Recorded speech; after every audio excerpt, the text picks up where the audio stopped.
So research question, what is government? I'm going to find my answer from those 6 essays. How many of them do you think you have to cite or use in your essay? 5 or 6. How many do I like? 3. Ding, ding, ding, ding, ding. 3. It says it right there. Yeah, but Wow. Because you're writing an essay just like the model essay. We know a model essay has how many paragraphs? 5. So I have my introduction, which contains my thesis. My thesis is my definition of government. And then my 3 supporting ideas come from those 3 authors that best fit my thesis. So if I agree with Thomas Jefferson, I'm going to use Jefferson in my essay.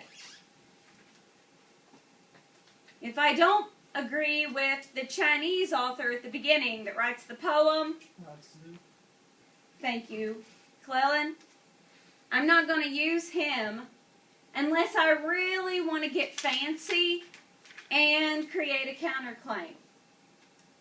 so we don't have to create a counter. I don't have to create a counterclaim. I can still get an A with no counterclaim. My A is going to be a 90 out of 100, but if I'm pressed for time and I don't want to worry about it, I can get a 90 with no counterclaim. With a counterclaim, I can get a 100% on this assignment. So, for centuries, people have tried to define and refine government. The text, A World of Ideas, offers powerful ideas from great thinkers. Part 1, government, is your independent reading. Make notes as you read. Question the authors and your own opinions and their claims and support. Does what I read about government change what I think about government? Then formulate your own idea of government. It's all yours. Not a government is ran by the people, for the people, etc. That's not yours. Create an analytical essay where your definition of government is your claim. That's your thesis. Government is.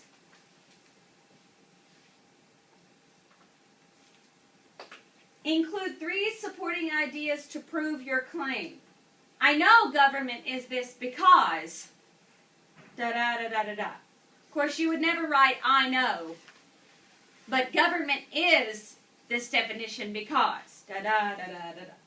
Cite at least 3 authors from the text that influenced your claim and prove that you have read, reread, and comprehended their ideas through your writing. Include counterclaims and original rebuttals. Finally, write an ingenious conclusion that ties all your ideas together and leaves no room for your audience to doubt your definition of government. Distinguished writings will be able to include historical examples as well as present-day events and ideas to help support their ideas. All MLA rules apply. So, at least 5 paragraphs. You may write 6, but absolutely no more than 6. In this essay, you may say that government is anything you desire it to be. It's your definition. You receive your grade from proving that you understand the 3 authors that you've cited and their ideas, and that your thesis is supported by those ideas. If the author you choose is willy-nilly about government and says that we shouldn't have one at all, and you say that the government is needed to keep the people in line, you see how those 2 things don't go together? That won't work. So you cannot just choose any 3 that look good. Hello. Hi. Hey.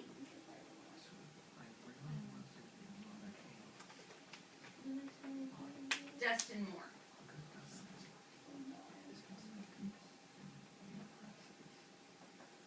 You mean you can't find him? Dustin McClurg. Oh, sorry.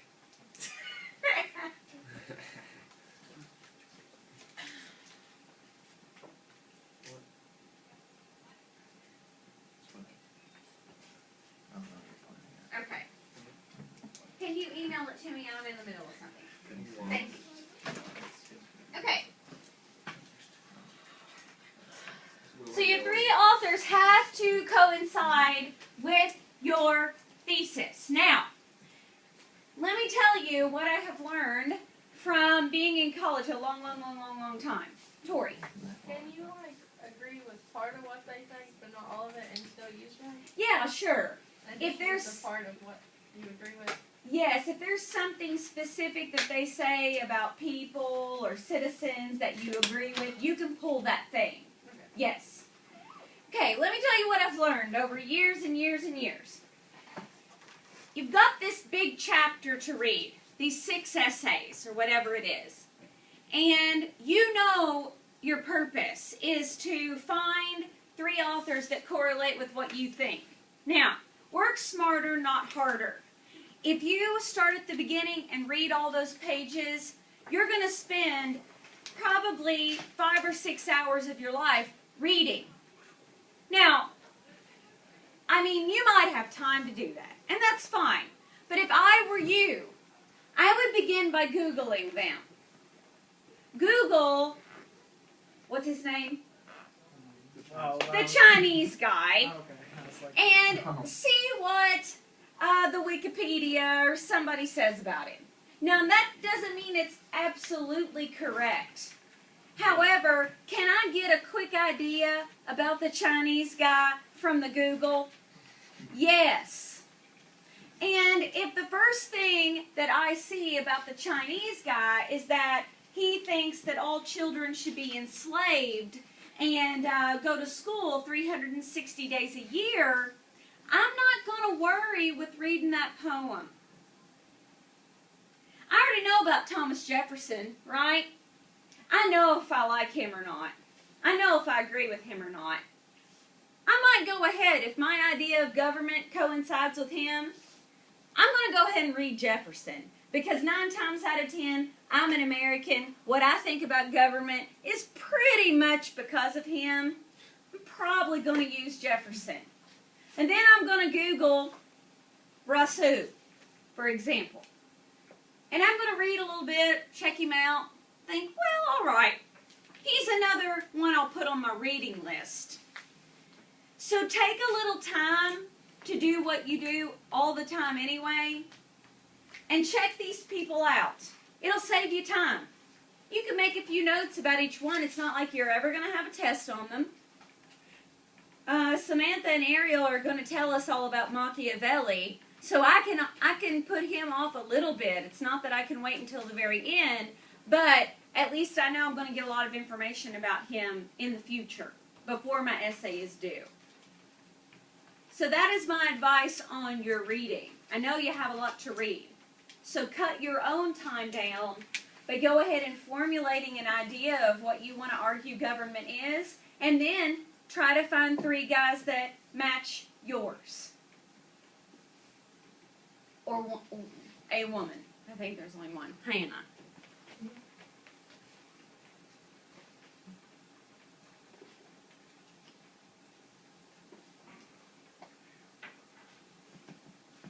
Okay, take a look at your points. How I'm going to get points.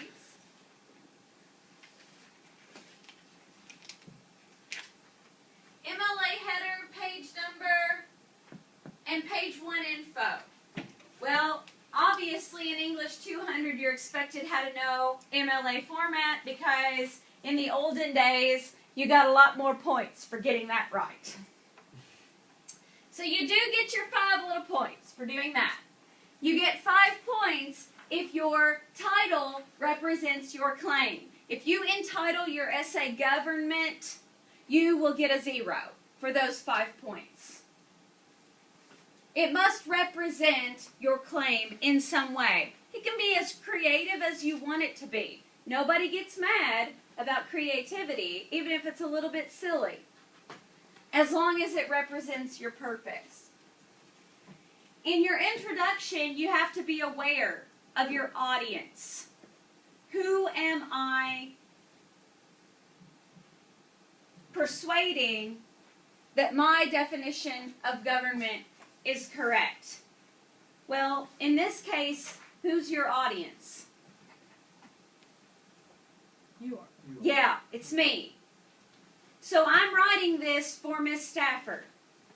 I know she's read this stuff, and she really doesn't like it when I use my little text language or WC like she does. Word choice, I have to write formally.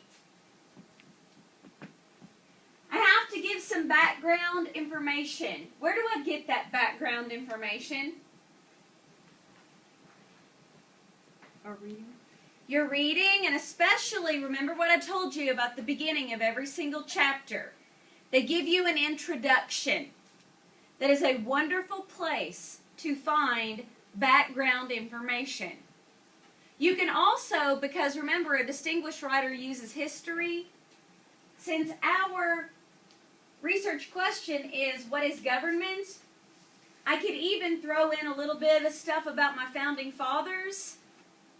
And then I've covered that distinguished writing thing as well as some background information. Now, if it's well known, I don't have to cite anything about writing about the founding fathers if I know it. However, if I have to look it up, I need to cite it, no matter what it is, okay? So you might have only 3 citations on your works cited page. Then again, you may have 5 or 6 because you included something about Hitler or whatever, and you want to include that in your essay. So I got to cite it. I include my claim and my supporting ideas. So in the introduction, I should be able to find the 3 authors that you are going to cite because they're a part of my supporting ideas. Will your introduction be heavy? Yes. And that's okay, because some of you ask me sometimes. My introduction's 10 sentences long. It's all right, because you've got a lot to pack in there. Supporting idea of one. Of course, I'm going to give my first supporting idea a lot of time. I have to have a strong idea, ample support, a citation, and prove that I understand the text. Same thing 3 times.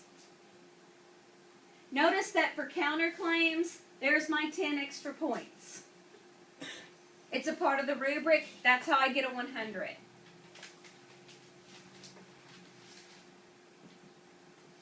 Recognizable rhetorical situation. You're held accountable for your rhetorical situation. I should be able to read your essay and pick out your audience. I know that you are the speaker, a student in English 200, writing as if you are a 17 or 18-year-old student who is bright. The context, the occasion, I got to pick it all out of your essay. So I should be able to do that because it should be written well. Use of ethos, pathos, and logos to convince me, your audience. Appeal to my emotions. Appeal to my logic. As well as make me think that you know what you're talking about. Build some character in yourself. I can tell by reading this essay that Cleland knows what the Chinese guy thought. You get 10 points just for writing it correctly, following grammar rules. And 10 more points for your works cited page. There's no specific amount of sources because everyone will have 3. Everyone will have 3. But then some of you may have more. Now, how do you cite the essay out of this book? This book is an anthology. So you're citing a work from an anthology. You can look it up on the OWL. I'll be glad to help you with it if you need help. You'll still have the author's last name and then the title of the work, but then you also have to include a world of ideas, edited by, da-da-da-da-da. So it's a work in an anthology. And again, you'll have at least 3 works in an anthology, those 3 essays. The citation will be almost the same for all 3, except the author, the work, and the page numbers. And again, just ask and I'll be glad to help you with that. Now, does anybody have any questions about your analytical essay? Yes, Tori. Whenever you say background information, do you mean background information of government? Or Yes. Okay. Yes, ma'am. Haley. So always picking 3 of the speakers that we agree with and like a paragraph for each one? Or You're writing, you mean you're writing 3 supporting details? is it like one person that we pick out of the book and we make the details on that one person, or do we pick 3 people and make a detail for each person? You know, you could do it either way. I have seen students do both. Some students dedicated 1 supporting idea paragraph to each author. Others mixed it up. You know, they used a little bit of Jefferson in supporting idea 1 as well as, say, Rousseau. But you have to have 3. But in the end, you must pick 3 of the writers. However you organize it. Pick one for the counterclaim, like we Sure. disagree with. Yes, like Hannah Ardent is crazy. This is not what government is. Yes. And then you'd have four of the authors from the book plus anything else that you used. So really, you could do 2 for like supporting ideas mixing together and 1 for a counterclaim. So then you still have 3 authors. Well, you have to have 3 supporting ideas Well, I was gonna plus say, a counterclaim. I was gonna say like have 2 mixing together and do 3 supporting ideas, and then have 1 for the counterclaim. Like more than, you reference the author more than once is what it's saying. Yeah, like for the 3 supporting ideas. Oh, I see. No. Okay. No. Gotta have 3 authors for your supporting ideas, however you use them. Then if you write a counterclaim, which you should, it's 10 whole points. That's an extra. Okay?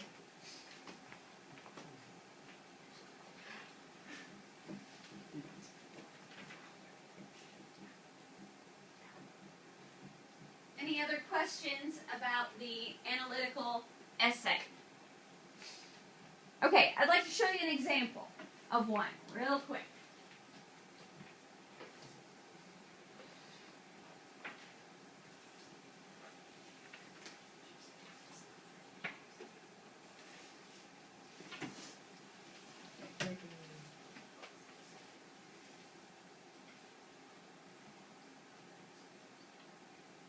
Of course, you may not use Miss Ginn's title or anything else, but this is just an example.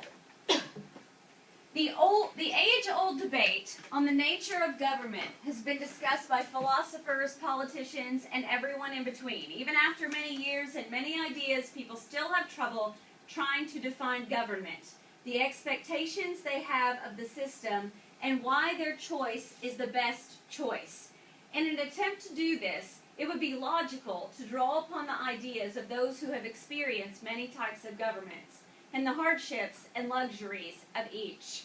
Government, at its bare bones, is traditionally defined as a system that a group of people are governed by. Expanding upon that concept, after much research, it can be concluded that the only acceptable form of government is one in which those who govern respect the individual right of the people, empower the people to achieve feats of greatness of their own, a government by the people for the people, while only expecting the people to be reasonable in return.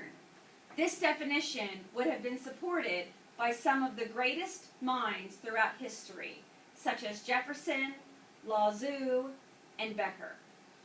So Lakin presents her definition, not to say that it's perfect, not to say there are not flaws, but she presents a definition, her 3 ideas, and even tells you where she got her information, her 3 authors. Then, of course, she dedicates a paragraph to each of them, writes a counterclaim, and a conclusion. Again, not to say that this is perfect, but an example of what your essay will end up looking like. So we can pick whatever we want for the introduction, or like the whole paper, like we give them time. Sure, it's yours. Mm-hmm.